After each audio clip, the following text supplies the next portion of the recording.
Sami Lenku. Almarhum cakap, Sami Lenku bangun lagi. Menyebabkan Abang Allah, ayat dia kata, "Woi kapiak, kapiak." Ini mana dengan segala hormat yang mempersilakan yang berbahagia Tuan Haji Muhammad Sabu untuk menyampaikan ceramah beliau. Takbir, takbir, takbir.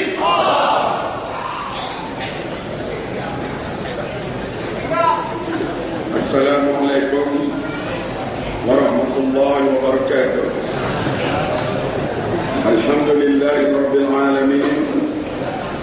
Wassalatu wassalamu ala asyrafil anbiya'i wal mursalin wa ala alihi wa sahbihi ajma'in.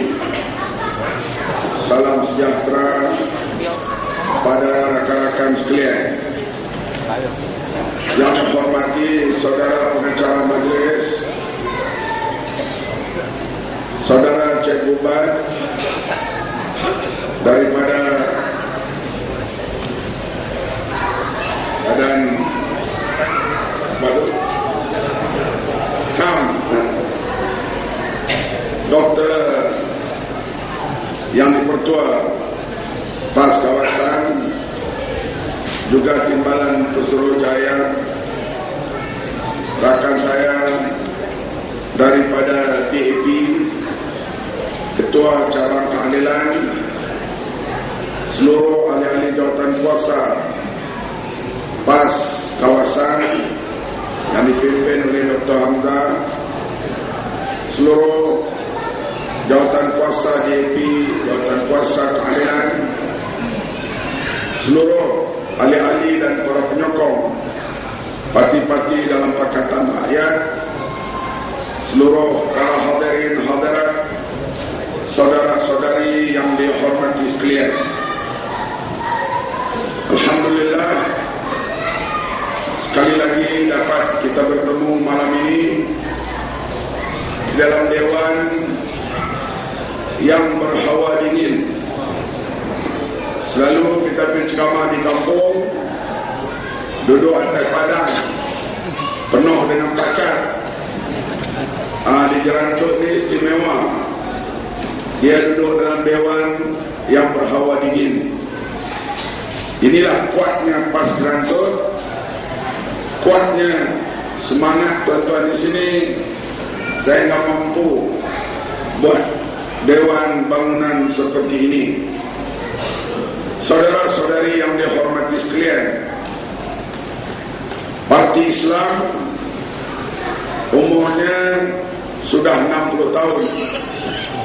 Pagi tadi saya meresmikan sambutan 60 tahun PAS bagi peringkat negeri Perak di Padang Serai, dekat dengan Gunung Semangul, tempat lahirnya Hizbul Muslimin, di mana pengasasnya yaitu Ustaz Abu Bakar Al-Bakir tak lama selepas mengasaskan Hizbul Muslimin ditangkap oleh British dan dibuang ke Pulau Georgia bersama dengan Rashid Maidin. Mereka duduk satu penjara. Kalau orang macam Tok Guru Abu Bakar Al-Bakir, orang macam Burhanuddin Al-Helmi, pahlawan ummah, dituduh menyokong pengganas, menyokong komunis, maka saya ini manusia kerdil. Barangkali orang yang ke bawah 14,000 yang dituduh oleh UMNO celaka ni. Hadirin hadirat yang dihormati sekalian, sudah menjadi perkara biasa di zaman British dan zaman selepas mereka, bila mereka nak tangkap seseorang, nak letak di bawah ISA atau Emergency Ordinance, mereka tuduh dulu orang itu komunis. Sebab ianya tidak dibuktikan dalam pembicaraan di mahkamah, maka mereka bebas untuk membuat tuduhan. British yang mengajar, UMNO mewarisi perangai itu. Walau apapun, parti Islam memilih jalan demokrasi untuk mendapatkan kuasa. Parti Islam tidak memilih jalan-jalan yang lain. Walaupun gerakan Islam yang lain memilih cara angkat senjata, kita memilih jalan demokrasi, jalan tangan kosong, jalan suara rakyat. Ini yang kita pilih sejak dulu hinggalah sekarang. Hadirin yang dihormati sekalian, kita lihat di dunia Islam selepas dijajah, hasil daripada kelemahan orang Islam ditambah pula dengan perang salib yang dilancarkan daripada Eropah, maka dunia Islam dijajah, ditawan, sehingga paling berat berlaku di zaman ini. Semua tempat suci orang Islam dijajah oleh Yahudi dan Nasara. Mekah, Madinah diperintah secara proxy indirect oleh Lawrence of Arabia, British. Baitul Maqdis jatuh ke tangan British General Allenby pada tahun 1917. Kemudian tahun 67 Masjidil Aqsa dikuasai oleh Yahudi. Tidaklah paling hina sesuatu umat itu apabila kiblat mereka, tempat suci mereka, dikuasai oleh musuh mereka. Inilah yang berlaku kepada orang Islam di abad ini. Artinya zaman kelemahan Islam, kelemahan orang Islam, kemuncaknya berada di zaman kita.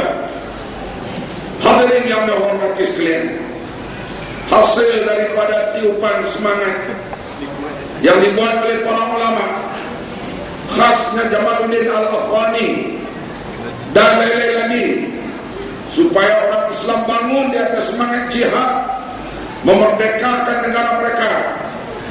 Akhirnya seruan itu mulai disambut dan perjuangan bermula secara hebat, dan negara-negara orang Islam mulai merdeka di tahun 40-an, 50-an, 60-an. Hadirin sekalian, merdeka di tangan golongan sekular, golongan yang memisahkan agama dan politik, mengambil alih pemerintahan hampir semua di negara dunia Islam ini. Pandangan Dr. Burhanuddin Al-Helmi, ucapannya pada tahun 56, beliau mengatakan bahawa dunia Islam selepas perginya penjajah akan dikuasai golongan nasionalis. Selepas itu akan dikuasai oleh golongan kiri, dan selepas itu golongan Islam akan mengambil alih. Dan sekarang kita berada di era itu, di zaman ini yang diramalkan oleh pahlawan umat Dr. Burhanuddin Al-Helmi. Saudara-saudari yang dihormati sekalian, kita lihat apabila mencapai kemerdekaan, nampaknya pemimpin-pemimpin negara yang dapat kuasa, mereka tidak mengamalkan demokrasi seperti di negara yang menjajah mereka. Britain, negara demokrasi. Dalam negara mereka pilihan raya bebas, media bebas, mahkamah bebas. Tapi mereka beri kemerdekaan, mereka tidak mau negara yang mereka beri merdeka itu bebas macam mereka. Sebab kalau tidak, negara itu akan maju, akan menyayangi mereka. Begitulah juga Itali, begitulah juga Prancis. Sebab itu kita lihat di dunia ketiga, asasnya dunia Islam, demokrasi tidak berjalan.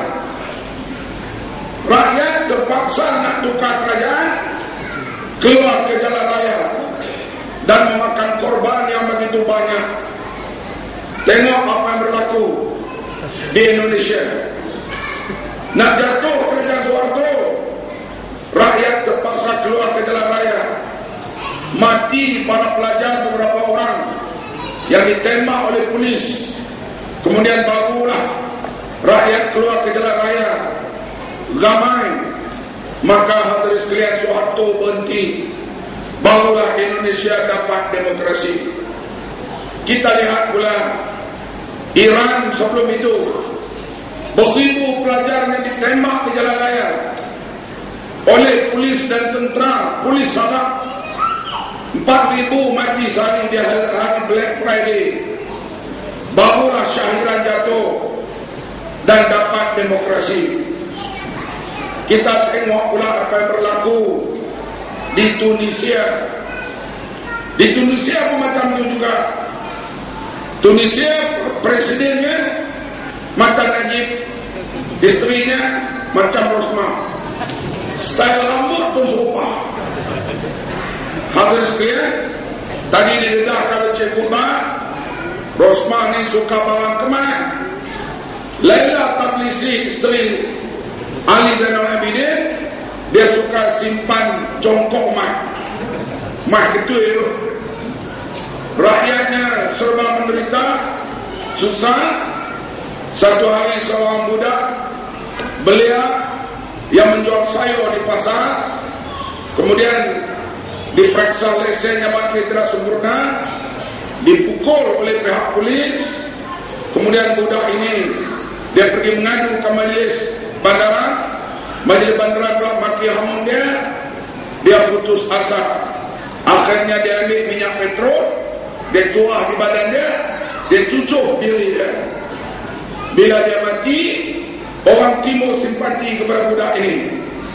Artinya penganggur di Tunisia ni banyak, kelulusan universiti tak ada kerja, duit presiden, bini presiden, menteri kabinet sapu. Akhirnya mereka tunjuk perasaan. Polis tembak 2 orang pengawal di kampung itu. Rakyat keluar lagi ramai, sampai 1 juta keluar ke jalan raya. Akhirnya Zainal Abidin lari. Pihak yang buat keluar ke jalan raya ni mati berpuluh orang. Barulah tukar kerajaan dan baru mereka ada pilihan yang bebas. Libya pun macam tu juga. Muammar Gaddafi, seorang pemimpin yang pro rakyat, beliau membiayai semua badan-badan yang melawan dengan Amerika, yang melawan dengan Israel. Beliau membantu termasuklah gerakan Islam ataupun pejuang-pejuang di Filipina dan di mana-mana tempat. Ini Gaddafi rekod dia. Tetapi dalam negeri dia tak ada pilihan raya. Bila dah lama, 10 tahun bagus, 20 tahun bagus, bila masuk dah 30 tahun, anak-anak dah mula besar. Anak-anak ni akhirnya dijadikan macam menteri-menteri. Seorang jaga tentera dan polis, seorang jaga pegawai kerajaan, seorang jaga pelaburan. Akhirnya Gaddafi sudah jadi macam maharaja. Orang yang tegok dia dah tak boleh dah. Sampailah ke peringkat rakyat bangun, buat tunjuk perasaan. Amerika pun masuk NATO, bom penggalan tentera, mati beribu, Gaddafi pun jatuh. Mesir pun macam tu juga. Bila main pilihan raya